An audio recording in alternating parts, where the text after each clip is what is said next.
All right, today we have reading lesson 7, and we are having oral reading today for Dora Makes Away Part 1, okay? So before we get to that point, we're going to talk about some study words. We have blotted out. Blotted out means to wipe out something, make it hard to see. The second one is harbor, the part of an ocean where the water is deep enough for ships to come up and find shelter.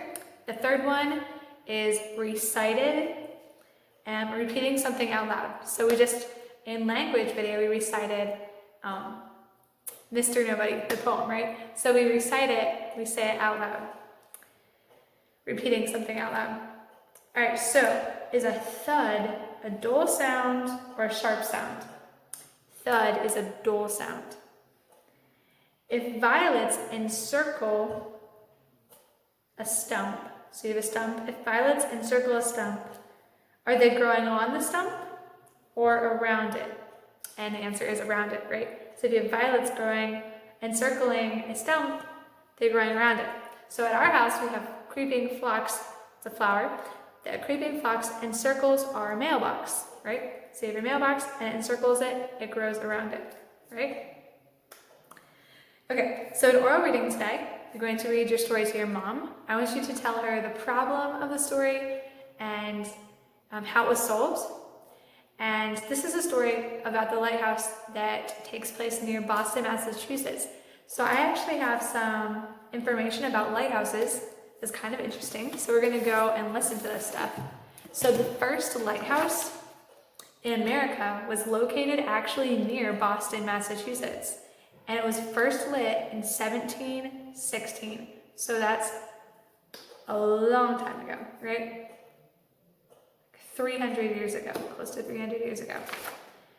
So the earliest lights used to guide sailors were fires like on cliffs at night near the coast. So they put like next to the coast so that the sailors wouldn't run into the coast, right? They put big fires on the cliff tops. So towers with lights existed as many years as 600 years before Christ was born, before the time of Christ.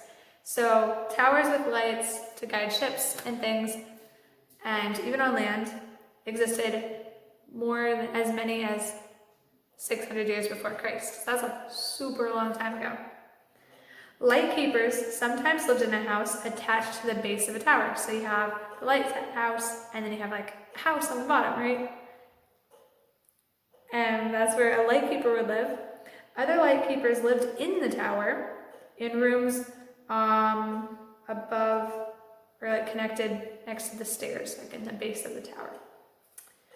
So light keepers, or today, ships with modern equipment do not need to rely very much on lighthouses. Of the 1,500 lighthouses in use in 1900, only a few more than 300 are still used today. So we don't really use them anymore because we have like GPS systems in our boats, and we have like big lights on our ships and way more lights on the shore, right? Because we have houses along the shore and they have light, so we can see where the shore is much better. And all the modern equipment and technology that we have, we don't really need lighthouses as much. So in 1900s, so right now we're in the 2000s, right? It's 2020. Right? So in the 1900s, before the 2000s, there were 1,500 lighthouses that people used, right? We had light keepers, we had lights, big flashing lights, but now we only have a little bit over 300 still going. So that's not that many, right? So we don't really use them as much anymore. So modern lighthouses have electric lights and do not need keepers. They don't need people like staying there, making sure it stays lit. So the Coast Guard hires maintenance men to care for the grounds around the lighthouse and make sure that the light's still going. So that's a little bit about lighthouses and how much we use them and what they're kind of like. So you can go ahead and read your story to your mom. And we have the memorizing the Bible verse. And you get to say it to your mom today, so have her put a check mark in there when you're finished with it. The verse is Job 22:28. The light shall shine upon thy ways. So light always, usually shows us where we want to go, right? So we have street lights, headlights, flashlights, They all give us light so that we can see our way. But the lighthouse showed ships where they did not want to go, right? So light usually shows us where we want to go. Lighthouses show ships where they do not want to go. The light sent a message to the sailors to stay away from the dangerous rocks hidden under the water that they couldn't see. Very similar to the story of the Titanic, right? They couldn't see the whole big iceberg underneath the water. They could only see a little bit at the top, and it hit the part in the bottom of the water. So God's word can be light to us, just like a lighthouse is to a sailor, and like a flashlight gives us light. So it lights up our way and tells us if we're on the right way or if we're on the wrong way, right? As we read and obey the Bible, we're allowing God's light and God's word to guide us. All right? So that's a little bit about the verse today. It says, the light shall shine upon our ways for good or for bad, right? And all right, so you can go ahead and do your lesson and enjoy your reading.